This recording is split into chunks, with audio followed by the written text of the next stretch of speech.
안녕하세요. 저는 서초구에 살고 있는 30대 중반 여자입니다. 저는 나이에 비해 참 많은 일들을 겪은 것 같아요. 사고로 부모님도 잃고 남자한테 배신도 여러 번 당해봤어요. 그래도 열심히 살아보려고 혼자 아등바등거리며 버티고 있어요. 배신을 여러 번 당해봐서 나름 사람 보는 눈이 괜찮아진 줄 알았는데 꼭 그런 것만은 아니더라고요. 사람 보는 눈은 여전했어요. 그런 사람들만 골라잡는 게 재주인가 싶기도 하고요. 그래도 저는 두 남자 덕분에 세상에 믿을 사람 한 명 없다는 걸 깨닫게 되었습니다. 할 말이 정말 많은데 마땅히 털어놓을 곳이 없어서 이곳에라도 익명의 힘을 빌려 제 이야기를 해보려고 합니다. 저는 고등학생 때 트럭이 부모님 차를 덮치는 바람에 차가 전복되어 한순간에 부모님을 두 분 다 잃게 되었어요. 부모님 차를 덮친 상대는 면허가 취소될 정도로 음주를 한 상태였어요. 그 상황에서 제가 할 수 있는 일은 아무것도 없었어요. 그저 흰 천을 덮고 누워있는 부모님을 보며 장난치지 말라고 제발 눈 떠보라며 하염없이 우는 것. 저는 그거밖에 할 수 없었습니다.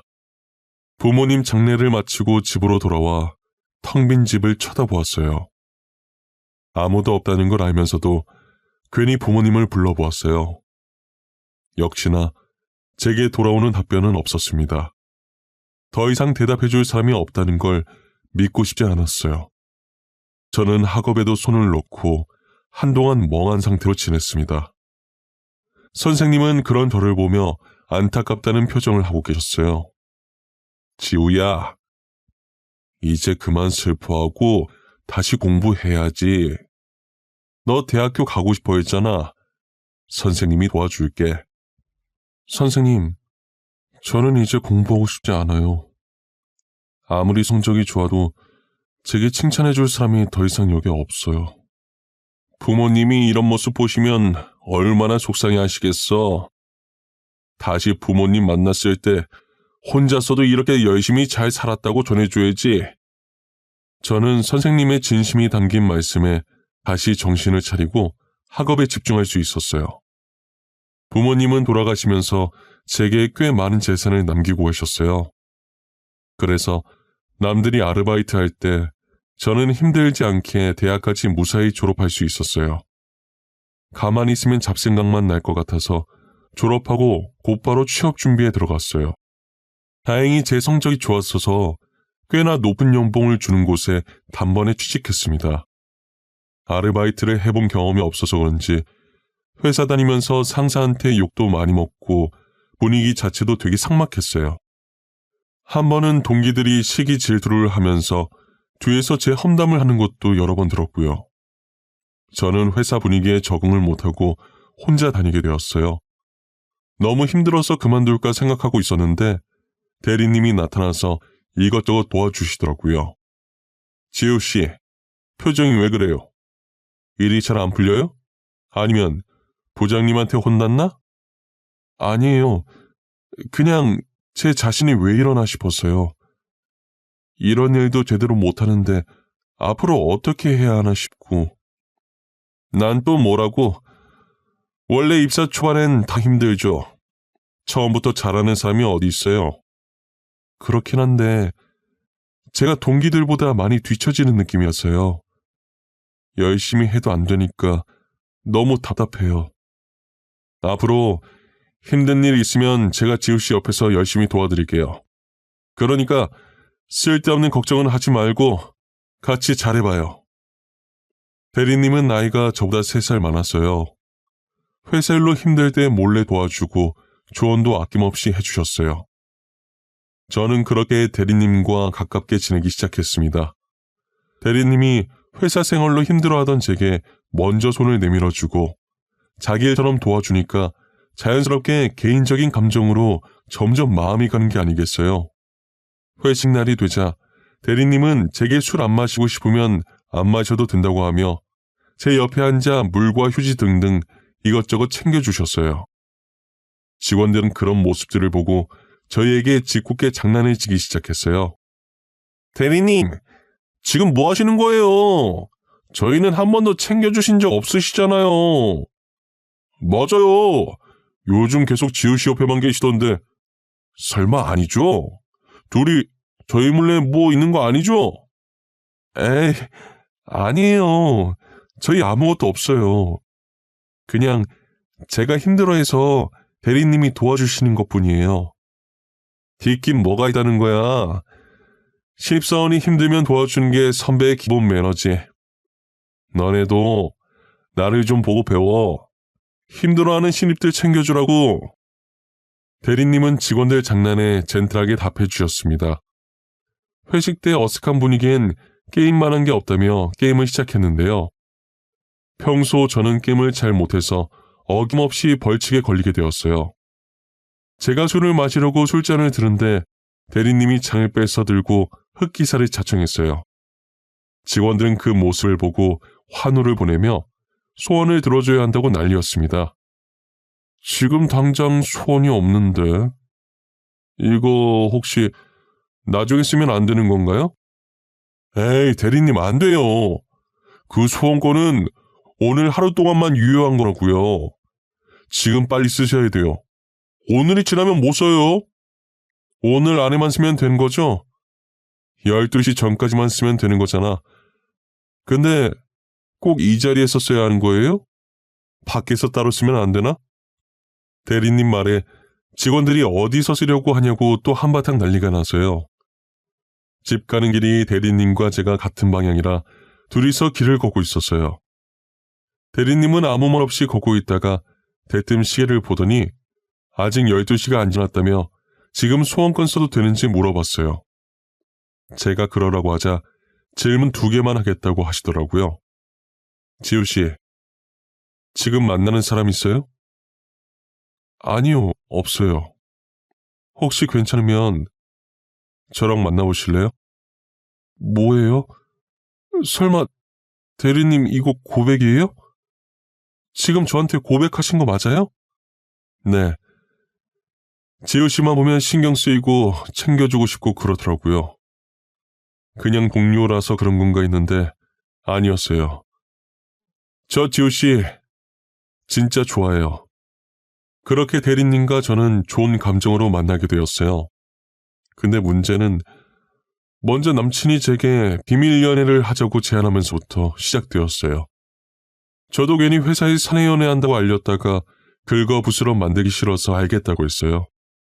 그렇게 저희의 아슬아슬한 비밀 연애가 시작되었습니다.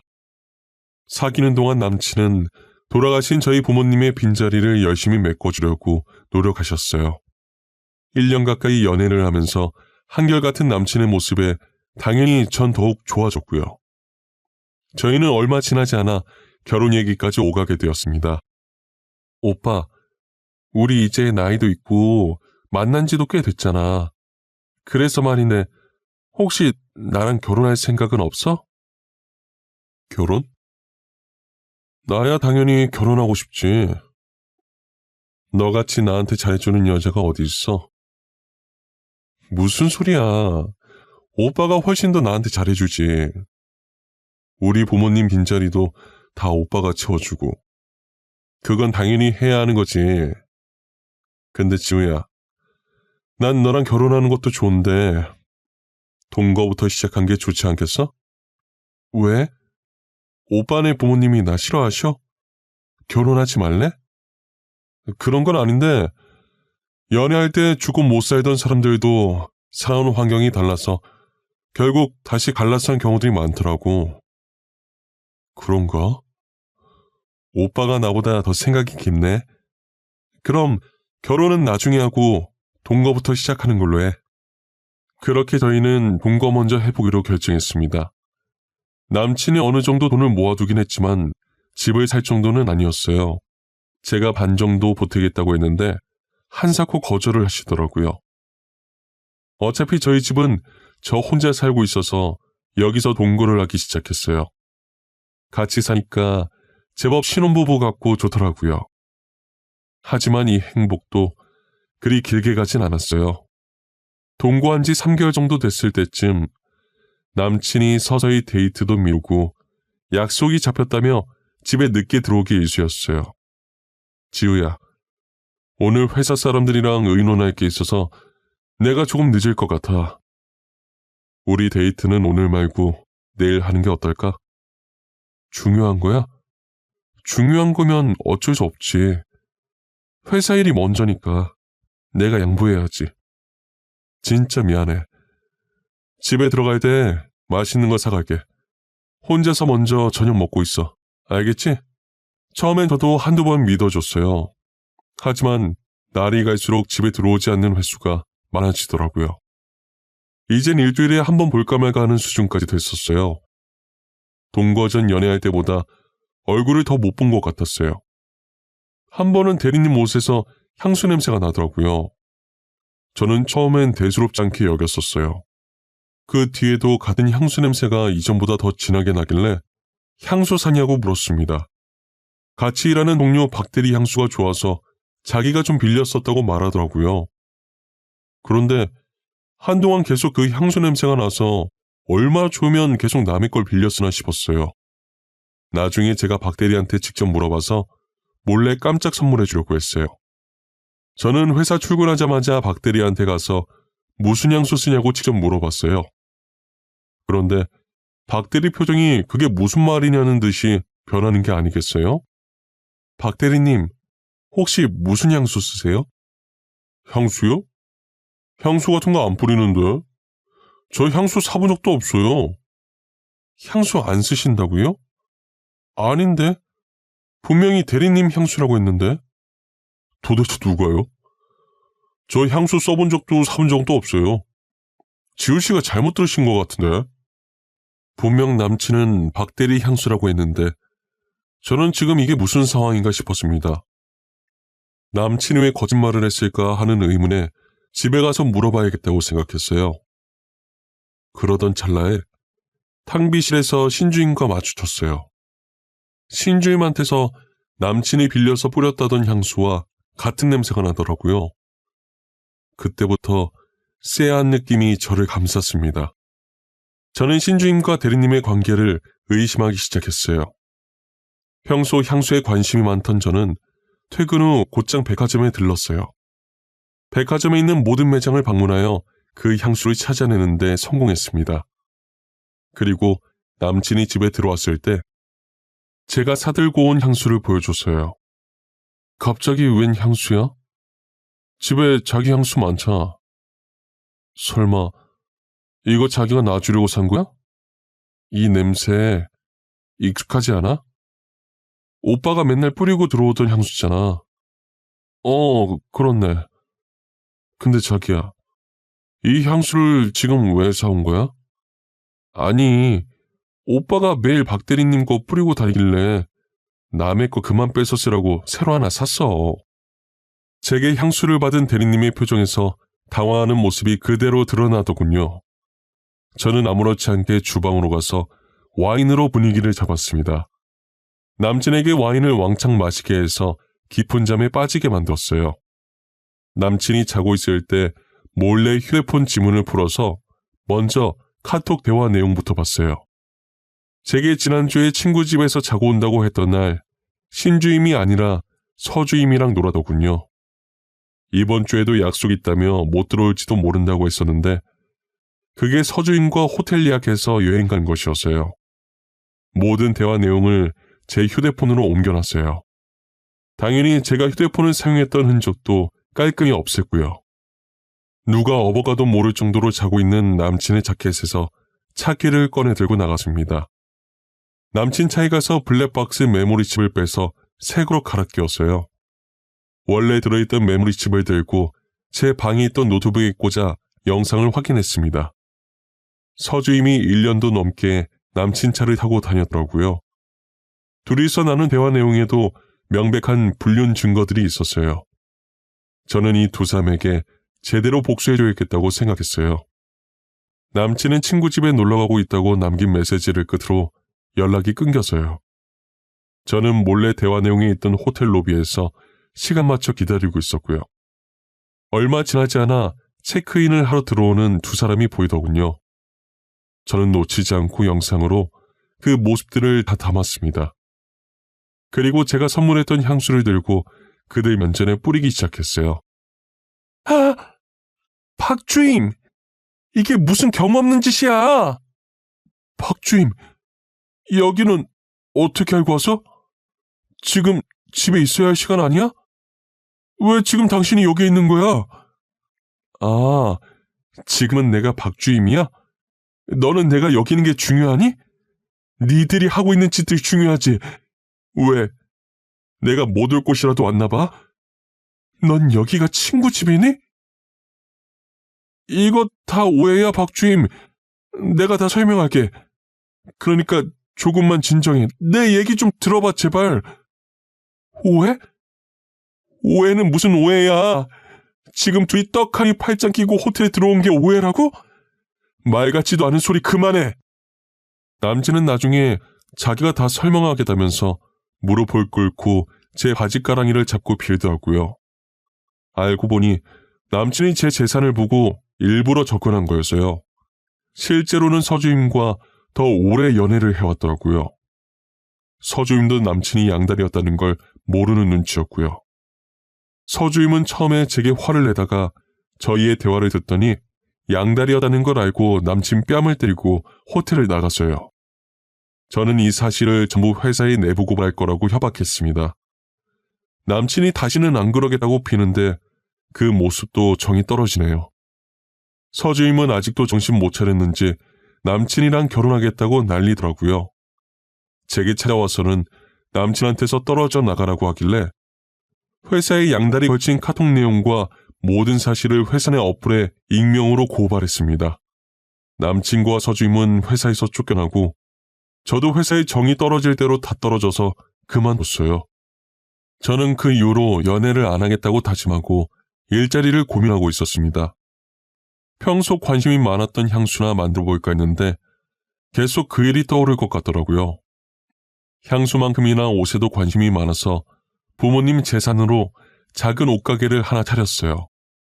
아침마다 커피를 마시는 습관이 있는 저는 1년 동안 같은 카페에서 항상 똑같은 커피를 사 먹어서요. 그런데 카페에서 1년 넘게 같은 메뉴만 시키니까 알바생이 아는 척을 하더라고요. 항상 바닐라 라떼 시키시는 분 맞으시죠? 한 메뉴만 시키는 사람은 드물어서 기억하고 있었어요. 아, 네. 그럼 그거 하나 주시겠어요? 근데 왜 바닐라 라떼만 드세요? 질리실 텐데. 다른 커피들도 맛있어요. 다음에 오시면 죄송한데 제가 조금 바빠가지고요. 지금 오픈 준비해야 해서 빨리 가봐야 하는데. 제가 차갑게 대답하는데도 뭐가 그렇게 좋은지 알바생은 싱글벙글 웃으면서 커피를 주더라고요. 처음엔 그런 알바생이 많이 부담스러웠습니다. 그러다 어리게 생긴 알바생이 쪽지로 저를 계속 지켜봤었다며 고백하는 게 아니겠어요? 연애 안 한 지도 오래됐고 그 일 있고 시간이 많이 흘러 이젠 저도 많이 무뎌진 것 같았어요. 그래서 카페 알바생과 한번 사귀어볼까 싶어서 만나게 되었습니다. 알바생인 줄만 알았던 남자가 알고 보니 저보다 나이가 많은 개인 카페 사장님이더라고요. 30살이 넘어가는 차에 둘 다 안정적으로 벌면서 연애하니 다시금 결혼이 하고 싶어졌어요. 지우야, 이제 너도 곧 30살이고 우리 조금이라도 젊을 때 결혼하는 게 어때? 결혼해서 아이 생기기 전에 둘이서 놀러 다니면서 추억도 좀 쌓고. 오빠, 나는 솔직히 오빠랑 당장 결혼하고 싶어. 그런데 오빠가 아직 모르는 게 있어. 뭔데? 내가 아직 모르는 것도 있었어? 사실 이걸 말할까 말까 수도 없이 고민했었는데 사실 전 남친이 양다리 걸쳐서 들켰었어. 난 오빠를 정말 믿고 싶지만 나한테 아직 상처라서 쉽게 결정 못하겠어. 그런 일이 있었는 줄 몰랐어. 그런 건 나한테 말해도 돼. 내가 자기를 너무 부담스럽게 했나 보다. 내 말은 너무 신경 쓰지 마. 괜찮아지면 다음에 다시 얘기하자. 이 사람이면 괜찮겠다 싶었지만 그래도 세상에 믿을 사람 없다잖아요. 저는 같은 실수를 2번 다신 하지 않겠다고 생각했습니다. 새로운 남친은 자세히 알아보고 안전하게 결혼해야겠다는 생각에 몰래 뒷조사를 하게 되었어요. 남친은 제게 자기 부모님도 소개시켜주고 자기는 당당하다며 자신의 휴대폰 비밀번호도 알려줬었어요. 그런 남친의 모습을 보고 이 사람은 정말 숨기는 게 없다고 생각했습니다. 안심하고 제 집에서 동거를 시작했어요. 남친과 반년 정도 동거하면서 여전히 잘해주는 모습에 평생을 같이 해도 되겠다 싶었어요. 그래서 결혼하려고 정식으로 남친 부모님께 인사드리고 갔고요. 속전속결로 드레스 예약하고 결혼 날짜에 식장까지 잡아놨습니다. 결혼 전날 이것저것 준비할 게 많아서 피곤하더라고요. 할 일을 끝내고 나니 졸음이 쏟아져서 저는 일찍 잠들었어요. 그러다 잠시 잠에서 깼는데 옆에 있어야 할 남친이 없었어요.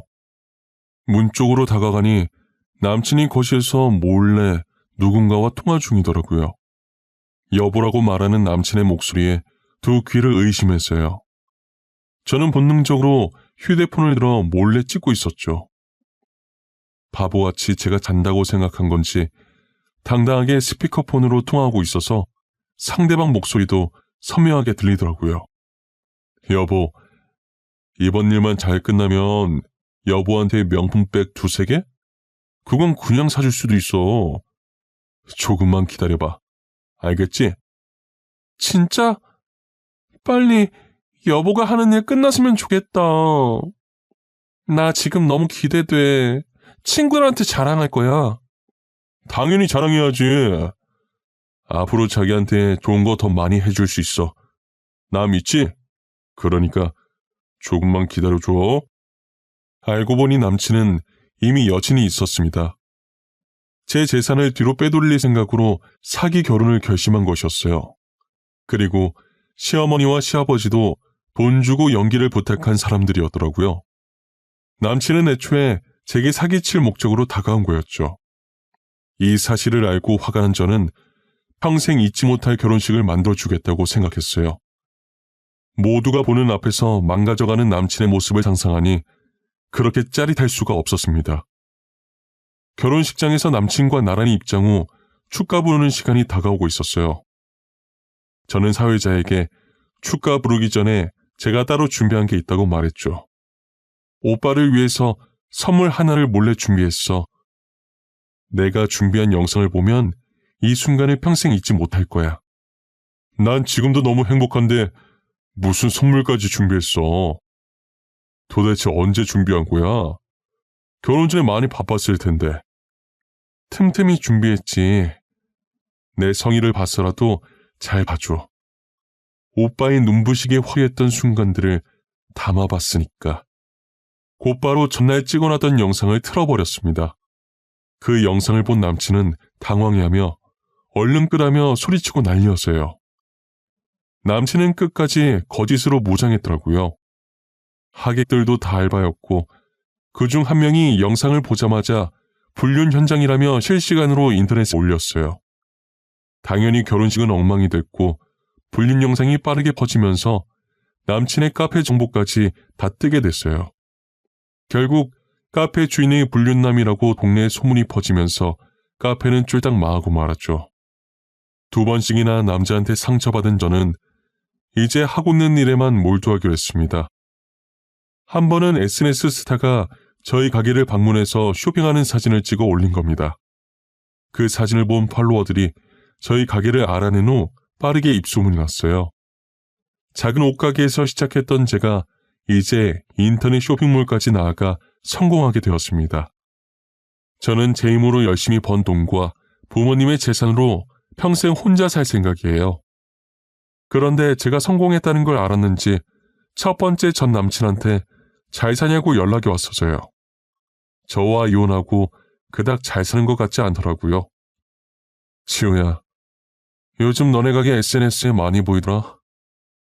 네 생각이 나서 연락해봤어. 잘 지내? 내 생각을 네가 왜 해? 나는 너랑 헤어지고 훨씬 잘 지내. 서주임은 너가 나한테 연락하고 다니는 거 알고 있니? 걔 말은 하지 마라 짜증나니까. 걔 나보고 결혼하자 하더니 결혼한 지 1년도 안 된 애가 바람펴서 이혼한 지는 꽤 됐어. 그거 듣던 중 반가운 소리네. 네가 한 말 중에 제일 재밌다. 끼리끼리 만났구나 아주. 너도 당해보니까 어때? 내가 전에 너한테 진짜 나쁜 짓 했더라. 그래서 지금 천벌 받나 봐. 나 진짜 반성 많이 했어. 다신 안 그럴 테니까 한 번만 용서해줘. 진짜 그러고도 나한테 용서를 구하니? 역시 인간은 절대 고쳐 쓰는 게 아니라고 했어. 구질구질하게 나한테 다시는 연락하지 마. 저는 단칼에 거절했지만 나를 만만하게 보고 다시 연락한 건가 싶은 생각에 제대로 응징해줘야겠다고 생각했습니다. 첫 번째 남친은 현재 대출받아서 음식 장사를 하고 있었어요. 뻔뻔하게 연락하는 태도에 짜증나서 제가 그 음식점에 찾아갔어요. 멍청한 전 남친은 제가 자기랑 다시 시작하려고 온 줄 알았는지 환하게 웃더군요. 그런 남친의 면전에 건물 계약서를 들이밀었어요. 지호야, 네가 여긴 어쩐 일로 왔어? 나 보러 여기까지 온 거야? 너 보러 온 거야. 이거 뭔지 알지? 여기 건물 계약서야. 방금 내가 이 건물 샀거든. 너가 이 건물을 샀다고? 나를 위해서 샀구나. 월세 많이 나간 건 어떻게 알고? 너 원래 이렇게 눈치가 없었니? 너 내가 만만했나 보다. 그러고 다시 연락하는 거 보니까. 네가 날 하도 만만하게 보길래 건물주가 월세 좀 올리러 왔어. 지금 주고 있는 것보다 2배 더 올릴 거야. 감당 못하겠으면 음식점 빼던가. 원래 인기도 없었던 식당이었는지 가게는 쫄딱 망하고 어떻게든 살아보려고 사채까지 쓰고는 파산해버렸어요.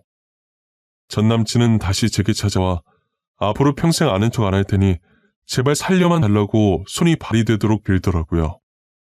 지우야, 내가 미안해. 다 내가 잘못했어. 내가 어떻게 하면 될까? 너한테 어쩌면 좋겠어? 간단해.